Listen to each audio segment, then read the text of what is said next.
What's up, everybody? Welcome back to another episode of Those Car Dudes.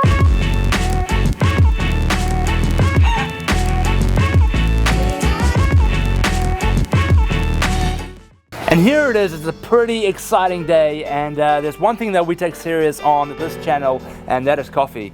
And we seem to have coffee a lot, but today we don't just have coffee, we have a whole stack load of parts for the E30 that have just been sitting in my house for so long. Nathan, today's a very exciting day because we get to put your car back together for the first time. For the first time, we're not stripping your car. Well, no, yes, we are. We are finally putting new things into the E30. We are focusing on the underside of the car, so we got new bushings, new arms, new. Why don't I just show everybody what we've got? Let's have a look.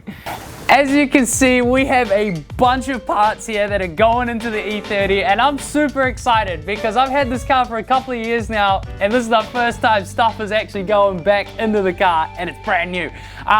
Let me just give you a quick rundown on what we have. Garage helped us out with some adjustable toe and camber plates, reinforcement plates, and everything you already saw getting welded in a previous episode, which is really, really cool. They also hooked us up with some strut tower reinforcement plates and a adapter kit to put an E46 steering rack into the car, which is amazing. But everything else that you see here pretty much came from Super Cheap Auto. They hooked it up big time. They gave us some control arms, Whiteline Sway bars. They gave us Super Pro bushings. So we've got literally bushings, new arms, new tie rod ends for days, and I'm just over the moon. So thank you so much, Super Cheap Auto. What you see on the shelves in Super Cheap Auto is not everything that they have. They have a lot of parts for your car that you can't necessarily see. But if you go on their website, you can type in your car, you can see all of the things that they have available, and it is so cool to have so much available for my car on their website. So we've got a bunch of stuff here. I'm just gonna really quickly run you through everything. So I've told you a little bit about what Garagistic gave us. I want to tell you a little bit about what we've got in terms of bushings. So we've got some bushings for the rear trailing arms. The rear trailing arms are currently at an engineering shop getting the bushings pushed out. That's why they're not here. But we've got some new bushings for those when they come back. We've got a new steering coupling, which is really, really cool. Having a urethane steering coupling means better handling, better driver feel, which is great. We've got some new bushings for the rear subframe that are going to go in here, which will stiffen it up. These are all urethane, which is really, really cool. We've got new sway bars and new bushings for them from Whiteline, which is great. We've got over here, we've got new tie rod ends, inners and outers. We've gone with E36 outers and E46 inners. That works really, really well with the setup that we're going for. The reason being is we're using a purple tag steering rack from an E46. This has a 3-turn lock to lock. It means we get a better lock than the old E30 rack. Plus it's a newer rack with lesser Ks on it, and it's not leaking as far as I know. But we need a different tie rod ends to set up for that to make it fit. So that's why we've gone with E36 outers, E46 inners. Aside from that, we've just got engine mounts, some factory ones. I went with factory engine mounts and transmission mounts because I don't want the whole car shaking too much. That's why I didn't go with urethane. It is going to be predominantly a street car. We've got new mounts for new plates to put the rear subframe in. And aside from that, I think that's everything. There's a lot here. That's a lot of information, but I'm just over the moon. I can't wait. So let's get into putting these together. Ugh. Nathan, this is the first time we're putting stuff back into your car. How are you feeling? I can't even explain. I'm so happy. Finally going back together, bro. Unreal. Nathan, do you know what's very exciting about your basket weaves? What? They are perfect cup holders. Oh, you're right. Wow. They fit perfectly, Nathan. Look, it's actually, yeah, it's quite a tight fit too. Yeah, not going to go anywhere. No. Put that in the car, in the passenger seat. Never spill a coffee again. To start off, we're going to start real simple with the rear subframe bushings.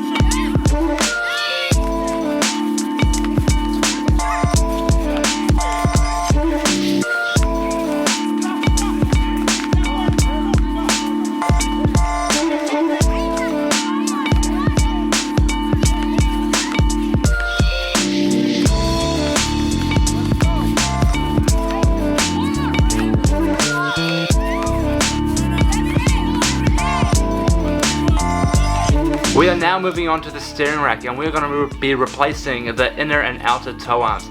For us to access the inner toe arm, we're going to have to undo these little clamps and take off this boot so that we can access it on the inside and undo it. Once we've undone the whole arm, we're then going to put it in this vise again, and we're going to undo this bolt here that will take the actual outer toe arm off, which means that we can slide the boot right off. That way we can start fitting the new stuff and move on to the next thing.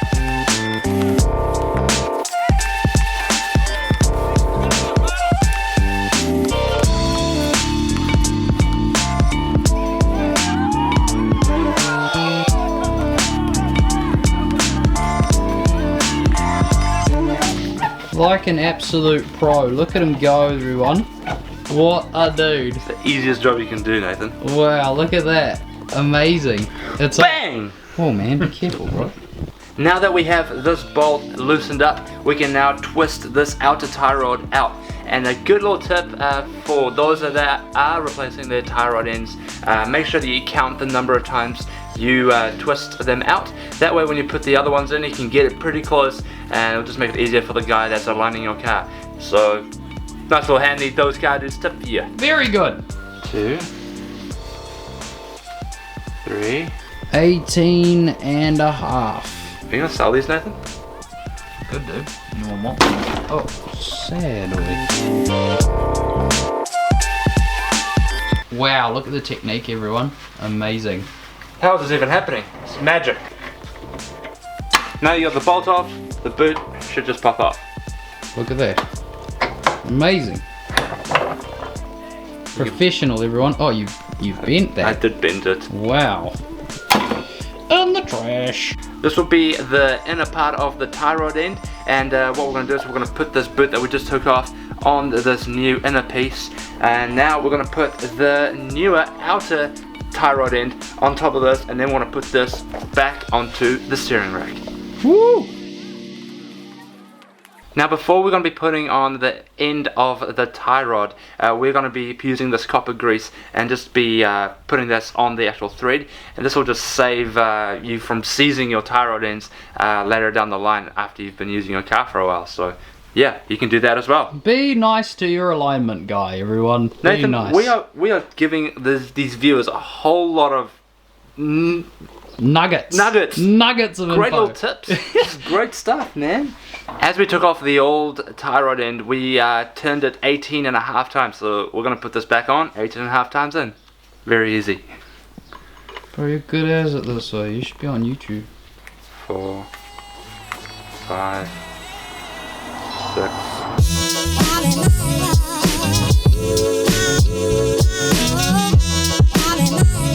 We forgot to get some hose clamps, so we're going to use a temporary measure, which is some cable ties, but we will change them later on. The steering rack is all bolted up to the front cross member. We've got nice new shiny bolts in there, and I got the spacers in there too, which is looking real good. Now, I've torqued those up, by the way, 38 foot-pounds for those of you who want to know. I think there's like 51-ish Newton meters. Now we're going to move on to installing the engine mounts and the lower control arms.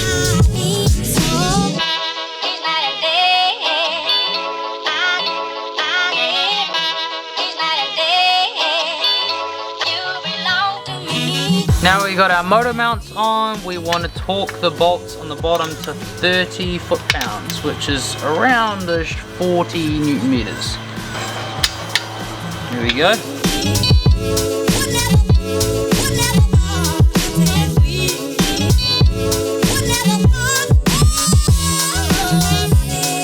For the front lower control arms, you want to torque them to about 66 foot-pounds, which is approximately 90 Newton meters. There you go. Before we continue working on the front crossmember assembly and getting that into the car, there's a couple of things we got to do, and I have already gone ahead and done one of those things, and that is, first thing we're going to do is push these bushings into these lollipop looking things. These bushings have a metal outer edge on them, as you can see, so they can't be pushed in by hand. They need to be taken to an engineering shop. So I've done that, which is great, but I brought them home thinking that I'd just be able to pop them straight onto the lower control arms without getting them pressed on, and I realized that this hole is quite a bit smaller than the lower control arms. So I'm gonna have to get them taken back and pressed on by hydraulic press. Just so you know, I went in to get my lollipop bushings pressed onto my control arms, and the guy was like, you don't need to press these on with a hydraulic press, like they just go on by hand. And sure enough, they do, they're just quite tight. So I was a little bit embarrassed, but hey, it's all a learning curve. We're gonna do that now.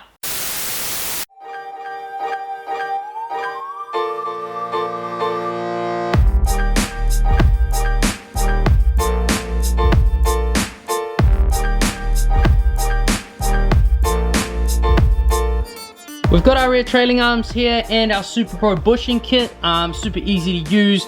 These bushings come in half, so you put a half there, and then you've got these things which is called a crusher tube.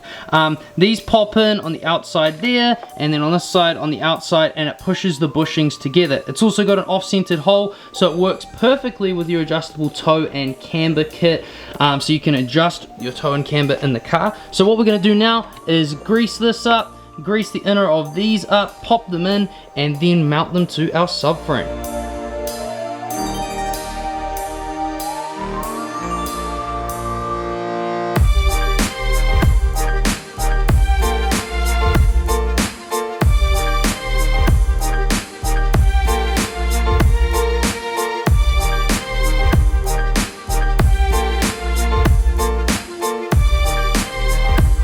The bushings are all mounted to the rear trailing arms, so the next step is to mount it to the subframe. Yeah. If you're doing your subframe bushings and you can only push them in so far, chuck it in a vise.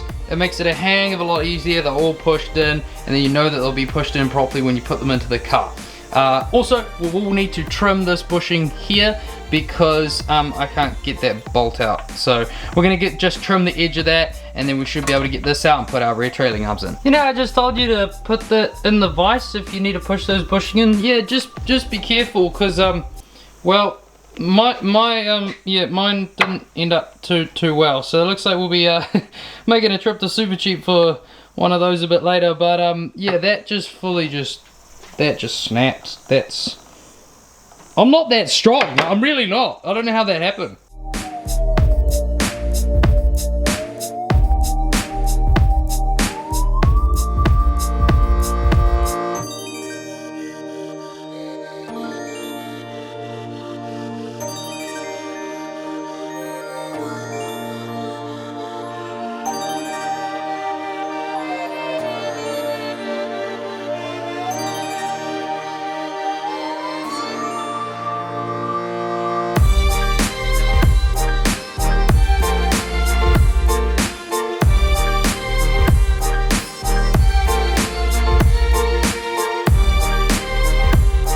This is so exciting. Seeing the trailing arms mounted to the subframe makes me so happy.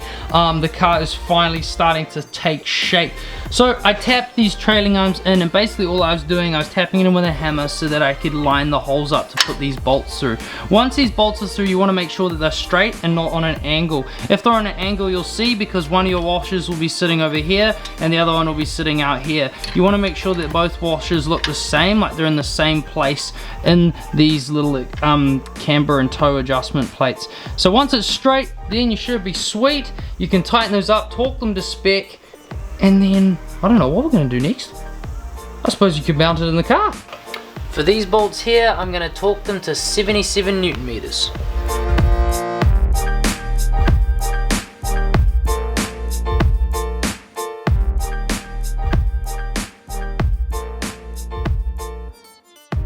Now we've come to that point where we're going to install the subframes back into the car.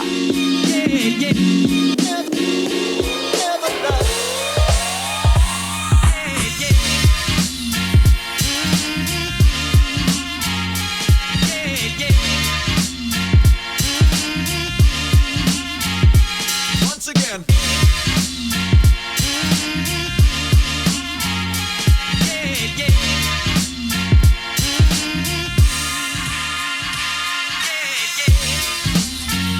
I've got a story.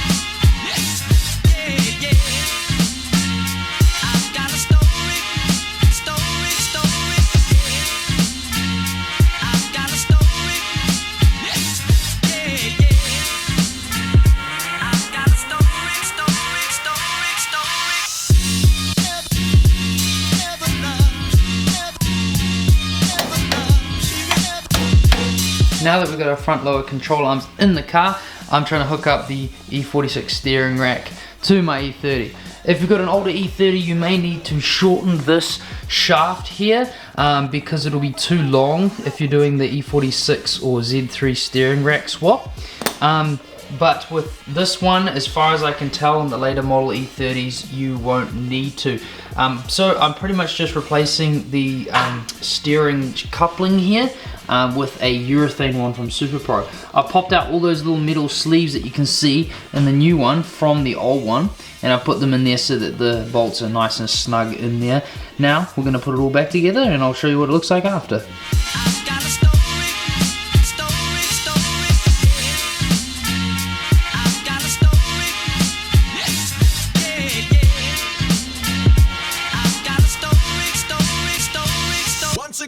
Our steering linkage with our new bushing is all bolted up, however I can't get it onto the spline of the steering rack. The reason being is that there's not enough room to get it on there. So what I'm going to have to do is undo the two bolts holding the steering rack to the cross member so I can pull that out a little bit to give me a bit more room so I can slide it onto the spine and then bolt that back up again. What I should have done is did it when I was fitting the cross member, and I could have done it all in one go, but I didn't think of it, so it just means I have to undo those. Not a biggie, but yeah, if you're doing this whole big build thing, you know, where you got the motor out and you can stand in your engine bay, then I recommend doing it when you're putting your cross member back in. Now that we've got the front subframe in the car, it's time to move on to the back one. With the subframe going back in, I have replaced a few bits and pieces, like these plates that hold the subframe in. I got some new ones of those because the other ones, well, they're just looking a bit crusty. And also the bolts that hold those in, I got a brand new set of those because if you remember, on the car with some of the old ones, I literally had to get the angle grinder out, and that was not fun trying to cut those out because it was so seized in there. Nobody likes a rusty bolt. The bolts that hold on the trailing arms, that big one there, we don't need new ones of those because we got new ones with the eccentric bolts that come in the Garagistic pack. So those are all brand new, but we are going to be using these nuts here that hold the subframe in on here because they're actually looking all good. So I've just greased them up with some anti-seize grease. It's all going to go back in the car, and it's going to be me.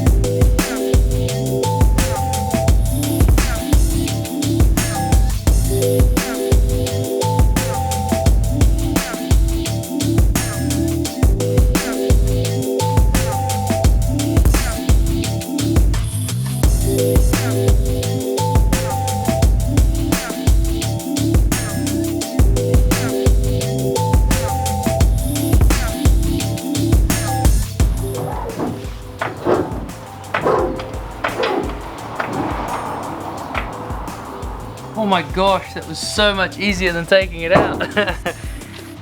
Well, I spoke a little too soon because I just realized as we're jacking it up, it knocked the pin out of the bushing. So I'm gonna knock that back in, bolt this up, and then our subframe is all in.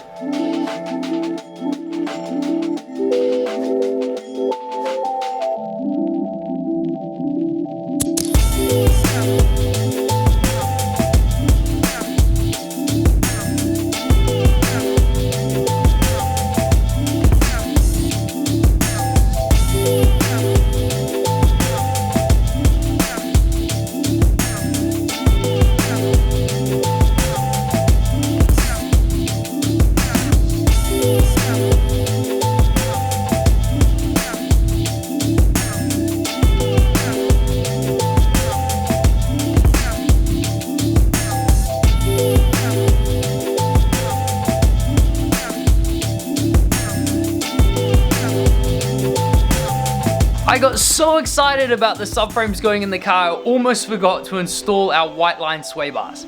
Here's the kit right in front of us. You get all of this stuff in the kit, aside from you have to reuse your brackets for both the front and rear, and then also reuse your front sway bar links. They give you rear ones.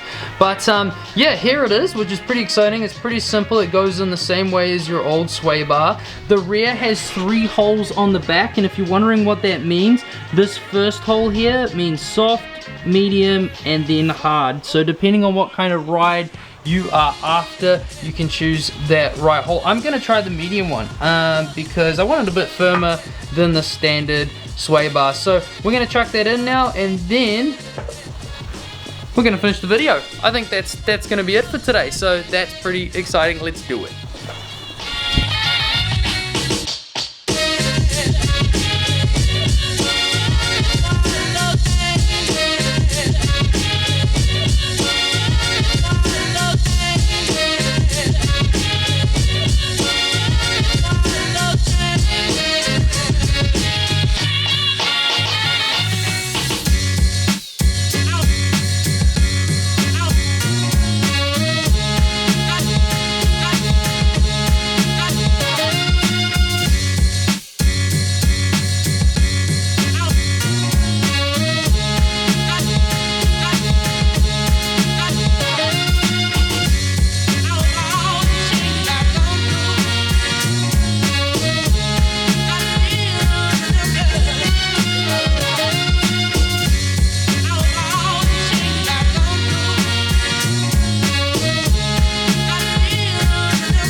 So I did a bit of a dumb thing and I mounted the sway bar down here before I had poked it through the hole above the fuel line here. So I'm gonna have to undo at least one side and then poke it through up there, but that's okay. I'm gonna do that, and then there's some little clips to, you basically just slide these in there. They just slide in on the one side, and then you put a bolt through on the bottom and they just go up there. So easy as that. Gonna get to it and then we'll move on to the front one. The rear sway bar is in the car and it was a little bit of a mission, but it's in. And the front sway bar is also in the car, all bolted up nicely to the control arms and to the subframe of the car. I didn't film this process because it was a bit of a mission. If you've ever had to deal with these before, you might know what I'm talking about. But it's done, I'm happy, they're all bolted up, and now it's gonna be a case of piecing all the suspension back together so I can get this car on its wheels, roll it onto a trailer, and send it to the paint shop. This has been a huge episode on the E30, footage compiled over the last few months, and I've just chucked it in the pot, mixed it around, added some music, and then boom, voila. If only it was that easy. Thank you guys so much for sticking around. I'm super excited about how this car is coming together. JD couldn't be here today, but he's been helping me out when he can, which has been awesome. A bunch of new stuff going in the car, new parts, which is the greatest feeling in the world. And a lot of these parts have come from Super Cheap Auto, so big shout out to them. They are legends. They sell a lot of car parts that aren't just sitting on their shelf. You can search them online, chuck in your make and model of your car, and you can find a lot of specific items for your car that way. And they have a really good website for that. It's a great tool. Plus, we've got a whole bunch of stuff, as you've seen, from Garagistics, so shout out to those guys as well for helping us out with those specific E30 parts, which has been super helpful. So Super Cheap Auto, Garagistic, you guys are awesome. Thank you so much. From here, it's pretty simple. I'm gonna chuck all the old suspension and brakes back into the car so that I have a rolling body, because then once I got that, I'm gonna roll it onto a trailer and send it to the paint shop, which is gonna be awesome. So the next video you'll probably see is the car going onto the trailer to the paint shop. Super hyped about that. So I'm not gonna film all the old stuff going back in the car because, you know, it's just old stuff. I'll film the new stuff when I get it going back into the car, but for now, I just want to get it off the jack stands, so that's what I'm gonna do. But I hope you guys enjoyed this episode. Thank you so much for sticking around. Make sure you check us out on Instagram if you haven't already, and hit that sub button. I cannot wait to see you in the next one because it makes me so happy that my baby is coming together. Have a good one, guys. Peace out.